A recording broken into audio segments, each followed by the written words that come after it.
시사잡기 2부 시작하죠. 오늘 하루 화제가 된 뜬 뉴스 먼저 정리합니다. CBS 김여운 기자 어서 오세요. 네, 안녕하세요. 첫 소식은요. 황금 연휴에 등골 휘는 3040 직장인들. 오늘 아시아경제 한 기사 제목인데요. 많은 네티즌들로부터 공감을 받아서 첫 소식으로 가져와 봤습니다. 5월 달에 돈 들어갈 때가 많아서 등골 휜다 이 말이죠. 네, 그렇죠.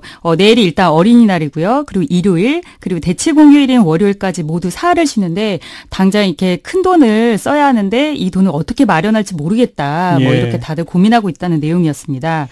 그리고 저 같은 경우에는요. 아이가 있기 때문에 당장 어린이날 뭐 할지 그리고 선물은 뭐 할지 이거 고민을 좀 그렇죠. 하고 있고요. 예. 또 이제 시댁이란 친정 부모님께는 또 어버이날 챙겨드려야 하는 그런 상황이거든요. 예. 근데 또 이 기사를 보니까 뭐 이런 사연도 있었습니다. 연휴에 가족여행을 계획하고 있어서 한 달 수입의 3분의 1을 쏟아야 하는 상황이다. 뭐 이런 사연도 있었고요. 그런데 이 취업 포털 잡코리아가 남녀 직장인 500여 명을 대상으로 조사를 해봤습니다. 예. 올해 5월 달에 과연 들어갈 경비, 예상 경비가 얼마나 될 것 같으냐 예. 이렇게 물었더니 평균 56만 원이라고 답했습니다.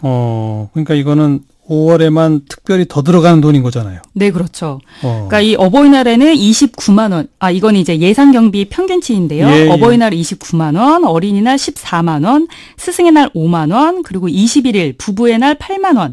이렇게 직장인들이 대답을 했고요. 이게 기혼 직장인으로 대상을 좁히면 이 금액이 평균 71만 원으로 훨씬 더 올라갑니다. 어이고. 네, 그리고 또 전체 직장인들이 가장 부담스러운 날로 어버이날을 꼽았는데요. 무려 68%가 뭐 선물이나 용돈 같은 경제적인 지출 때문에 어버이날이 좀 부담스럽다 이렇게 네. 답변을 했습니다. 예. 그리고 한 네티즌이 이제 댓글 단계 좀 눈길을 끌었는데요.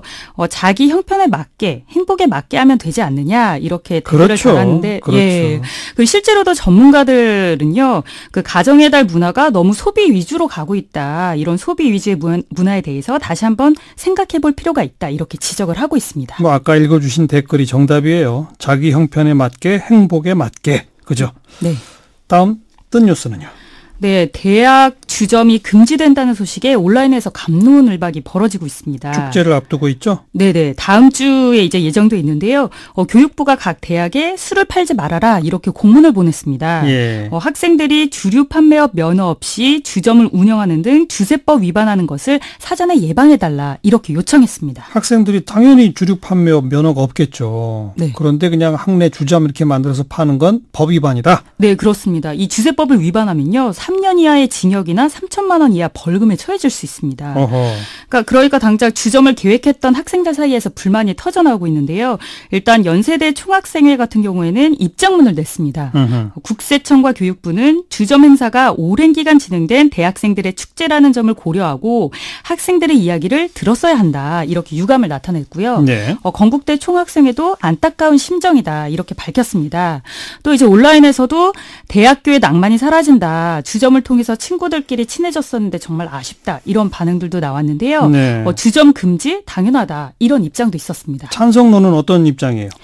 일단은 축제 기간 동안에 주점에서 뭐 술에 취해서 난동을 부리거나 뭐 고성방가를 하는 취객들이 적지는 않거든요. 예. 그런데 이 학교라는 공간이 이제 축제 즐기는 사람만 있는 게 아니라 도서관에서 공부를 한다든지 아니면 기숙사에서 생활을 한다든지 이런 학생들도 있기 때문에 그런 피해도 좀 감안을 해야 한다. 이런 입장인 거죠. 네. 그리고 또 이제 주점에서 자극적인 이벤트를 벌이거나 뭐 퇴폐 주점처럼 뭐 운영을 하거나 아니면 뭐 성희롱이 발생하는 경우들 이런 부작용도 적지 않다. 이런 지적들이 있었습니다. 네.